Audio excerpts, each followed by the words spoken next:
Assalamualaikum warahmatullahi wabarakatuh. Kami dari kelompok pertama kelas PAIE yang akan mempresentasikan konsep dasar kurikulum, yaitu yang pertama pengertian kurikulum. Kurikulum dapat dipandang sebagai suatu program pendidikan yang direncanakan dan dilaksanakan untuk mencapai sejumlah tujuan-tujuan pendidikan tertentu. Ronald Jidul mengatakan bahwa kurikulum meliputi semua pengalaman yang disajikan kepada peserta didik di bawah bantuan atau bimbingan sekolah. Definisi Maurice Johnson ini merupakan bentuk pengajuan keberatan terhadap konsep pengertian kurikulum yang dikemukakan oleh Ronald Jidul. Lebih lanjut, menurutnya bahwa pengalaman hanya akan muncul apabila terjadi interaksi antara peserta didik dan lingkungannya. Interaksi seperti itu bukan kurikulum, tetapi pengajaran. Terlepas dari pro dan kontra terhadap pendapat Maurice Johnson, McDonald memandang kurikulum sebagai rencana pendidikan atau pengajaran. Menurut dia, sistem pengelolaan terbentuk atas 4 subsistem, yaitu yang pertama, mengajar adalah kegiatan atau perlakuan profesional terhadap guru. Yang kedua, pembelajaran adalah kegiatan atau usaha yang dilakukan siswa sebagai respon terhadap kegiatan mengajar guru.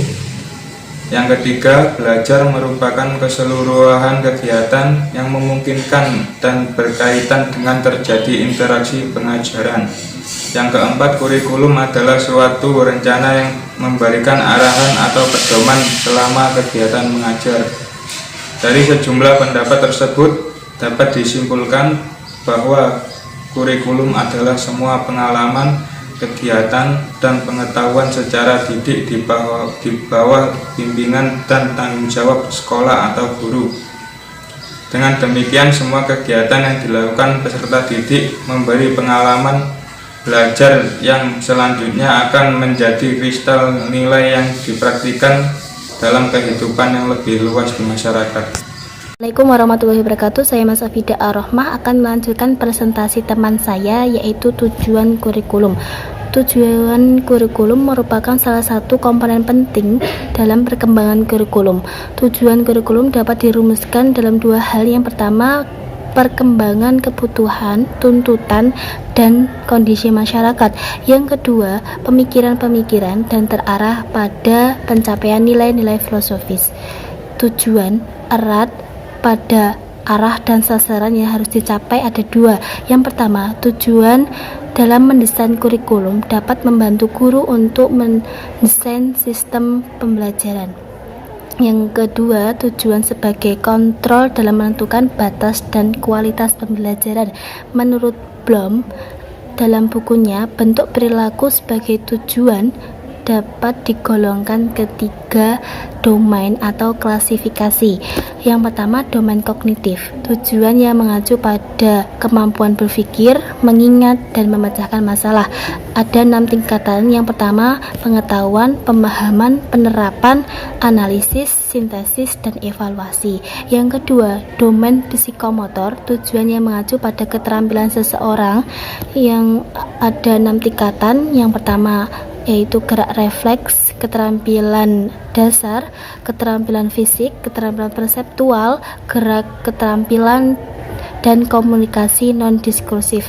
Yang ketiga adalah domain afektif, tujuan yang mengacu pada sikap, nilai-nilai, dan apresiasi. Ada 5 tingkatan. Yang pertama, penerimaan, menanggapi, menilai, mengorganisasi, dan karakterisasi nilai. Sekian dari saya, akan dilanjutkan teman saya. Di sini saya akan menerangkan tentang fungsi kurikulum.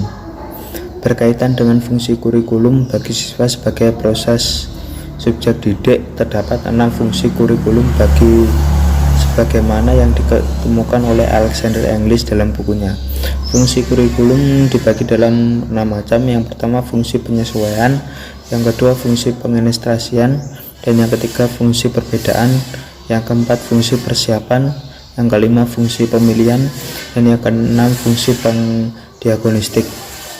Dan di poin D, pentingnya kurikulum bagi guru. Kurikulum bagi guru sebagaimana pedoman dalam pelaksanaan proses pembelajaran. Proses pembelajaran yang tidak perbedaan kepada kurikulum maka tidak akan berjalan dengan efektif, sebab pembelajaran adalah proses bertujuan, sehingga segala sesuatu yang dilakukan guru dan siswa diarahkan untuk mencapai tujuan.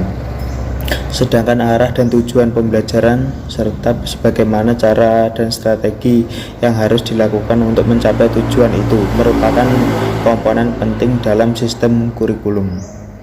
Sekian, terima kasih. Kalau ada kurang lebihnya mohon maaf. Wassalamualaikum warahmatullahi wabarakatuh.